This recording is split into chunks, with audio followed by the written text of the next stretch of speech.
Hey, this is Paul, and thanks for checking out our video. Today I'm going to teach you how I take our beautiful dragon fruit, this hybrid here, Orahona Seedling 4, and I like to turn them into these delicious dragon fruit chips.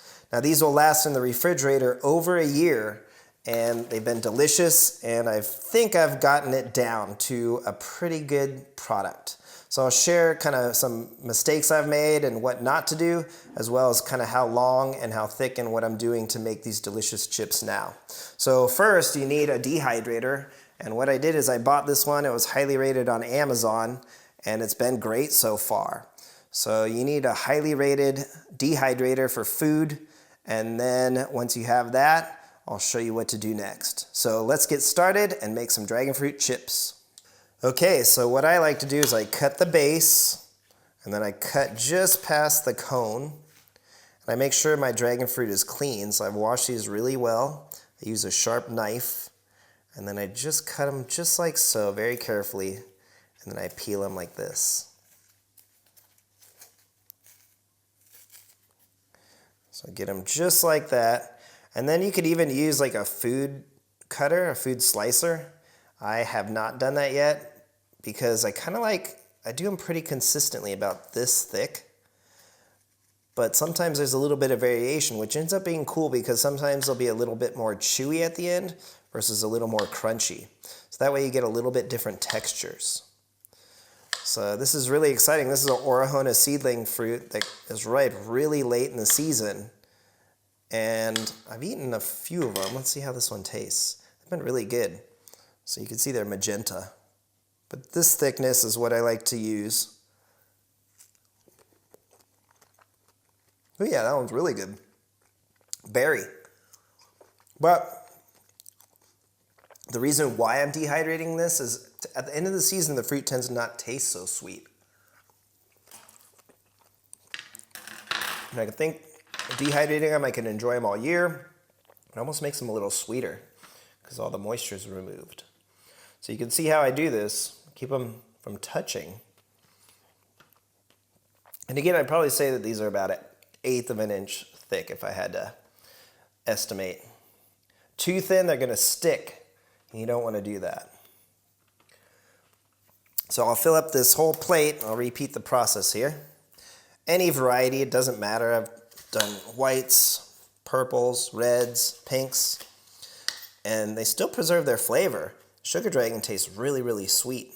It tends to be almost like sticky, like honey. It's really good. But these red flesh ones, or in this case, this is a red flesh, or a magenta hybrid with a red flesh. They just taste really great. If the fruit's really, really seedy, it tends to almost taste kind of like chia seeds, but if they're earthy, it's not so enjoyable. But if the seeds are not earthy, you can even dehydrate those really skinny, small kind of fruit that didn't develop quite so well. So you can see how I do it. I just make sure they don't touch. I'm very careful about keeping them separated on these trays. And I repeat this process here. So let me cut up the rest of these, and then I'll show you the next step. Okay, so I did a quick load up, as you can see. And again, you definitely want to keep them spaced a little better than this, otherwise they'll stick. So try not to let them touch. Don't let them touch against the wall either.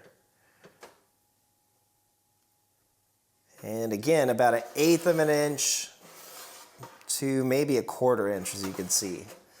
And a food slicer would work fantastic if you want a really consistent product. But again, I like kind of having more crunchy ones versus more chewy. And I really like using this.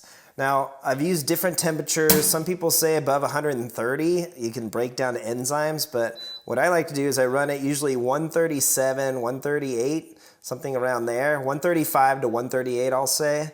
And then what I like to do is for the time, I have it go about 22 to 26 hours. So again, a little bit of variance, but traditionally my sweet spot, at least for this machine, has been 24 hours at 138. So that's kind of just what I've been doing lately. I've tried a little bit colder, a little bit hotter, up in the 140s. I think that's a little too hot. So again, this is kind of what I like, 138, 137. I'll do it 137 this time, why not? and for around 22 to around 26 hours, usually 24. And then you just hit start and you wait patiently. Now it does get really hot under here, so be careful, make sure it has adequate ventilation. And it smells a little bit kind of vegetal at first, but then it goes away. And honestly, my favorite thing to do is to eat them when they're warm, like just when they're done. They are absolutely delicious. So let's check back in about a day and see what they look like and enjoy one. Okay, so it's been 25 hours at 138 degrees. I had it go for 24 hours at 138 degrees, and I just thought it needed a little bit more time. So you can see what it looks like, how much they've changed. And when they're still warm like this is my favorite way to eat them. It's kind of like eating warm cookies. They're kind of flexible, really delicious.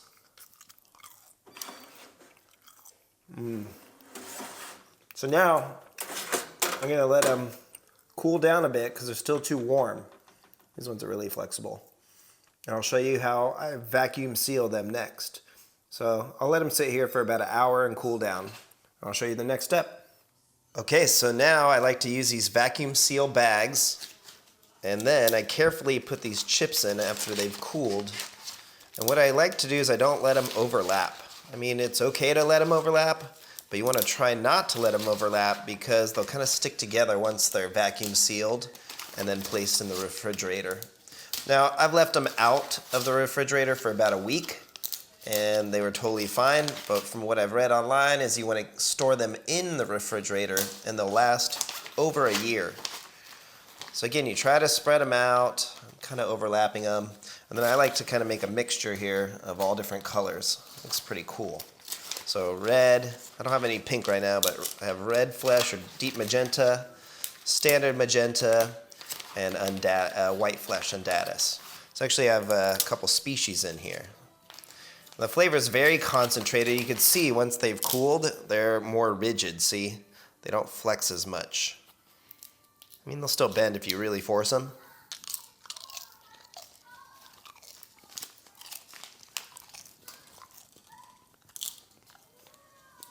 They're a little chewy, but just delicious. Kind of like fruit leather. Now, if you want them really firm and like chips, I'd probably go about 30 hours, 35 hours. But this is how I like them.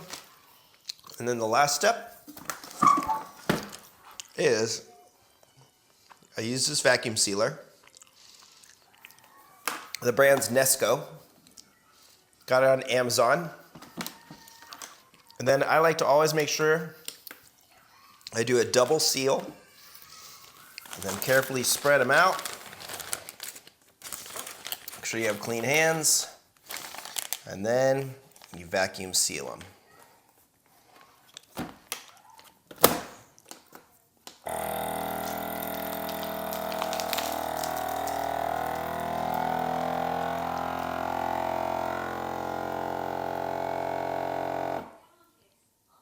It's all automatic.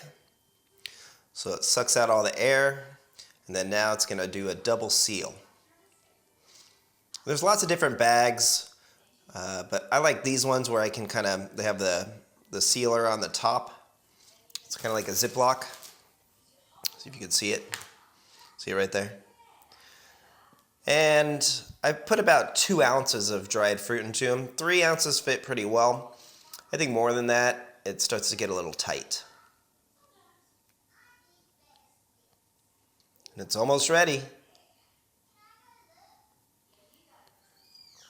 Boom. So now it's done. And that's all it is. It's a nice double seal. It's nice vacuum sealed, and I store this in the refrigerator for the last over a year. So when you're ready, you just pop them open. You know, I repeat this process until I think I can do about 12 ounces in one sitting in one batch. And there you go. So that is how I enjoy my dragon fruit all year long. I simply dehydrate them and then vacuum seal them. So Hit me up in the questions or comments if you have any questions. I'd be happy to answer them as best as I can. I really enjoy doing this, and I enjoy having dragon fruit year-round. Thank you so much for watching. Give us a like, subscribe, have yourself a wonderful day, and hopefully you can try some of these delicious, delicious dragon fruit chips. All right, take care.